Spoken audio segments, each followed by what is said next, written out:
मित्रांनो, मैदान रिपोर्टरमध्ये आपल्या सगळ्यांचं स्वागत आहे। आपण आलो आहोत मोरगाव या ठिकाणी।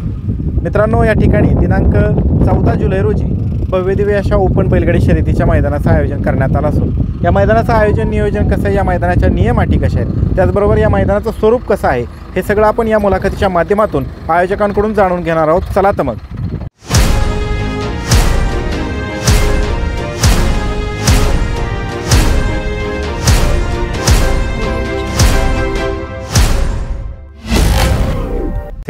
नमस्ते, आपलं नाव?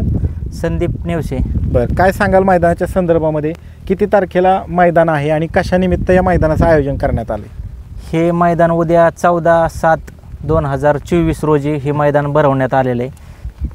कैलासवासी बाळासाहेब माधवराव तावरे पाटील यांच्या स्मरणार्थ पर्व दुसरे हे भरवण्यात आले। आमच्या सगळ्यांचे आधारस्तंभ बाळासाहेब तावरे पाटील यांच्या स्मरणार्थ ही दुसऱ्या पर्वाचं आम्ही ही मैदान भरवले। मोरगाव केसरी म्हणून ही आयोजित केलेली स्पर्धा आहे। बरं, मैदानाच्या परवानगीची प्रोसेस कुठपर्यंत आली? मैदानाची परवानगी आम्ही कालच सर्व ग्रुपवर टाकलेली सगळीकडं। बरं, आणि परवानगी मिळाल्यानंतरच आम्ही तुमची मुलाखत घेतलेली आता। बरं, त्याचबरोबर आता दादा, हे मैदान एक्झॅक्ट कुठं होणार आहे? हे मैदान एक्झॅक्ट पहिली मोरगावची अगोदर 4 मैदानं झालेली आहेत। लवटी वस्ती पिराच्या माळ्याच्या इथं त्या मोरगावच्या जुन्या फाटीवर तिथं मैदान आहे। बक्षिसाचं स्वरूप प्रथम ते शेवटपर्यंत सांगा। बक्षिसाचं स्वरूप प्रथम 1 लाख रुपयाचं बक्षीस आहे, द्वितीय 75 आणि तृतीय 41,000 रुपये, चतुर्थ 31,000 रुपये आणि पंचम 21,000 रुपये, 6व्या क्रमांकाचं आहे 15,000 रुपये आणि 7व्या क्रमांकाचं 11,000 रुपये असं बक्षिसाचं स्वरूप आहे। हे संपूर्ण मैदान अखिल भारतीय बैलगाडी संघटनेने घालून दिलेल्या नियम अटीनुसार होणार का? हे मैदान संपूर्ण म्हणजे अखिल भारतीय बैलगाडी संघटनेच्या नियमाप्रमाणेच होणार। चालते, धन्यवाद दादा। नमस्ते। नाना नमस्ते। नमस्ते। काय सांगाल मैदानाच्या संदर्भामध्ये? किती तारखेला मैदानाचं आयोजन करण्यात आले? आमच्या सगळ्यांचे आधारस्तंभ बाळासाहेब तावरे पाटील मोरगाव यांच्या स्मरणार्थ मैदान हे उद्या म्हणजे 14 तारखेला सकाळी 8 वाजता चालू होणार आहे। मैदानाची ऑनलाईनची नोंदणी चालू आहे का? ऑनलाईनची नोंदणी चालू आहे। आज संध्याकाळी 10 वाजेपर्यंत आम्ही ऑनलाईन नोंद घेणार आहे। आणि गट कधी काढले जाणार आहेत? गट उद्या सकाळी 8 वाजता मैदानावरती। उद्या सकाळी 8 वाजता मैदानावरती गट काढले जाणार आहेत। आता आपण वळूयात दादा मैदानाकडे। मैदानामध्ये एकूण किती फाटे आहेत? मैदानामध्ये टोटल 10 फाटे आहेत। फाटीच्या आतमधलं अंतर किती? आतमधलं अंतर 13 ते 14 फूट अंतर आहे।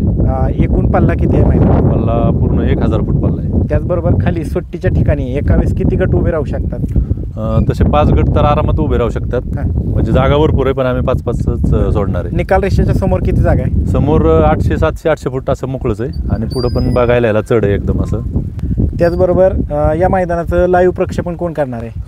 लाईव्ह प्रक्षेपण STC लाईव्हद्वारे आम्ही लाईव्ह प्रक्षेपण। त्याचबरोबर एका वेळेस किती गट खाली जाणार आहेत? एका वेळेस 5च गट पाठवणार, 5-5 गट करणार आहे। त्याचबरोबर या मैदानाच्या आता आपण नियम अटींकडे वळूया। या मैदानामध्ये बैलाच्या कोणत्या अवयवावरती निकाल दिला जाईल? निकाल पुढे जो म्हणजे बैलाचा जो पार्ट पुढे आहे त्याच्यावरती आम्ही निकाल द्या। त्याचबरोबर एक गटाला किंवा सीमेला बैलाच्या शिफ्टीचा चावा घेतला एखाद्या चालकाने तर ती गाडी बाद केली जाईल का? 100% ती गाडी आम्ही बाद देणार। ऑब्जेक्शन, पण ते ऑब्जेक्शन 2 गटात आलं तर त्याच पद्धतीचं कृत्य फायनलला केलं तर काय त्या गाडी ती गाडी बक्षिसास पण पात्र राहणार नाही। म्हणजे 1 नंबर जरी केला आणि तिने जर शेपटाचा चावा घेतला तर आम्ही 1ही रुपया देणार नाही तिला, शेवटचा नंबर पण नाही, ती गाडीच बाद केली जाईल। त्याचबरोबर ह्या मैदानामध्ये लॉबी टच हे मैदानच अखिल भारतीय बैलगाडी संघटना महाराष्ट्र राज्य त्यांच्या सगळे जे नियम आहेत आणि त्यांच्या म्हणजे ह्याच्यामध्येच होणार आहे।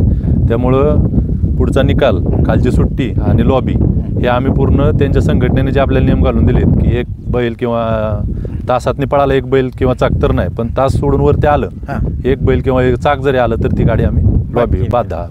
खाली सुट्टीच्या ठिकाणी कॅमेऱ्याची व्यवस्था करण्यात आली? आम्ही खाली सुट्टीला पण आपले STC लाईव्हवाल्यांचा कॅमेरा आहे आणि समोर पण दोन्ही साईडला STC लाईव्हवाल्यांचेच कॅमेरा आहेत। त्याचबरोबर ह्या मैदानाच्या आजूबाजूला धोकादायक परिस्थिती निर्माण करणारा घटक विरोडा नाला असं काय आहे का? नाही, आता इथं भरपूर मैदानं झाल्यात तसं काय नाही आणि सगळ्या म्हणजे गाडीवाल्यांना फाटी माहितीच आहे मोरगावची, इथं काय अडचण नाही। बरं, एक आयोजक या नात्याने तुम्ही महाराष्ट्रातील तमाम बैलगाडी चालक मालकांना काय आव्हान कराल?